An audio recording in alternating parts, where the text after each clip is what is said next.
मंडलीर मस्तक पुणी आपणार सती कन्या को शीघ्र नेबाकू आसुथिबा आंभ मानकर से स्वर्गीय वर प्रभु जीशु ख्रीष्ट नाम रे समस्त को प्रेमर नमस्कार। प्रिय ईश्वर लोक माने आज आम्भे माने जे प्रसंग ईश्वर वाक्य ध्यान करने को जीवा प्रसंगर शीर्षक आपणक दुख अल्प समय पाए। प्रिय मंडली आज आम्भे माने एब्री पुस्तक 12 अध्याय 11 पद को ध्यान करने को जीवा जेउठारे एहिपरि लेखा अछि शासन वर्तमान आनंदजनक बोध न होई दुखजनक बोध हुए तथापि जो माने तो द्वारा शिक्षा प्राप्त करि अछंती ताहा परे सेमानकु शांतिर फल स्वरूप धार्मिकता प्रदान करे।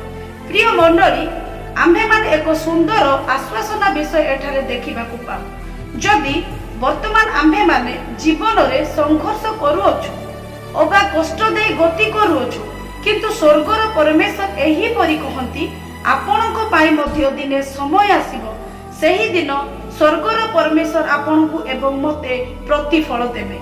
प्रिय बंधु आपण जानती कि जीवन जे संघर्ष रे परिपूर्ण एपरि अनेक कथा अछि जहा कि आपणक जीवन निमंते शुभंकर नहो।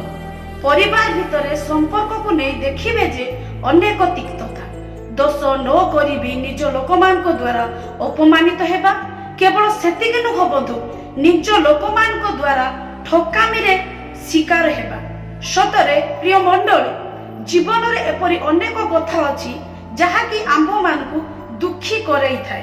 प्रिय ईश्वर को लोक माने अनेक थर एपरि हुए नाही कि सेही अप्रिय कथा भितरे आंभे माने एही परि छंदी होई रही थाउ जे जो द्वारा आंभ मानकर मन खराब होई थाए जहारी फल रे निज लोक मानक सहित आंभ मानकर संपर्क तिक्त होई थाए जो द्वारा आंभे माने धीरे धीरे डिप्रेशन आड़कू गति करि थाउ। प्रिय ईश्वर को लोक माने आपण माने जदि हितोपदेश 4 अध्याय 23 पद को देखिबे एठारे एपरि लेखा अछि तुम्भ हृदय को अति जत्न रे रख जेहेतु तहिरु जीवन रो प्रभाव जन्मे। प्रिय मंडली बाइबल रो परमेश्वर एही परि कहंती आपण माने प्रतिकूल परिस्थिति दे गति कले भी निज लोक मान को द्वारा अपमानित हेले भी बंधु सर्वदा आपणार मन को रक्षा करंतु। प्रिय ईश्वर को लोक माने सर्वदा चेष्टा करंतु जे परि आपणकर मन तिक्तता आड़कू गति न करे। तेबे बंधु एपरि परिस्थिति रे आपण कोन करिवे।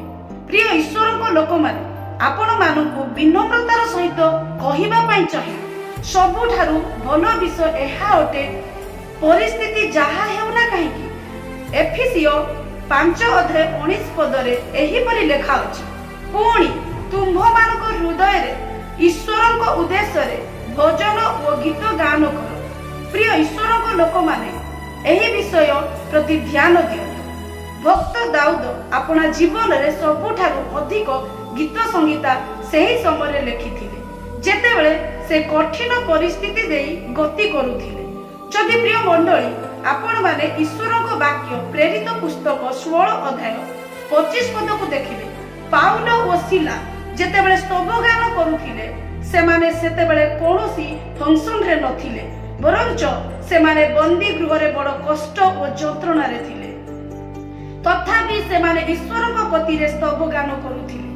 प्रिय मंडली आपण माने एही परि कहि पारंती भौणी एहा किपरि संभव प्रतिकूल परिस्थिति रे थाई मध्य जणे किपरि ईश्वरक स्तव गान करि पारिबो। प्रिय ईश्वरक लोक माने आपण जदि अति सूक्ष्म भावे बाइबल को अनुध्यान करिवे तेबे देखिबा को पाइबे जणे व्यक्ति जे कि आई प्रतिकूल परिस्थिति रे थाई मध्य से एपरि कहूथिले से मते बोध कले हे मु ताहांक पाई अपेक्षा करिबी तथापि मु ताहांक छामुरे आपना पथ समर्थन करिबी।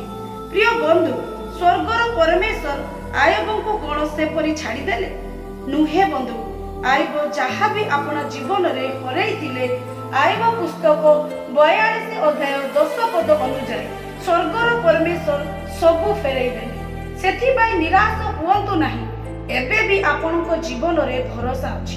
बंधु आपण भरोसाहीन बंदी नुहंती किंतु मु तो कहिबी आपण भरोसा युक्त बंदी अटंती। तेणु आसु आम्भे माने सही दृढ़ गोड़ आड़कू फेरी जाऊ तहिरे स्वर्गर परमेश्वर आंभ मानकु दुई गुण मंगल करिवे।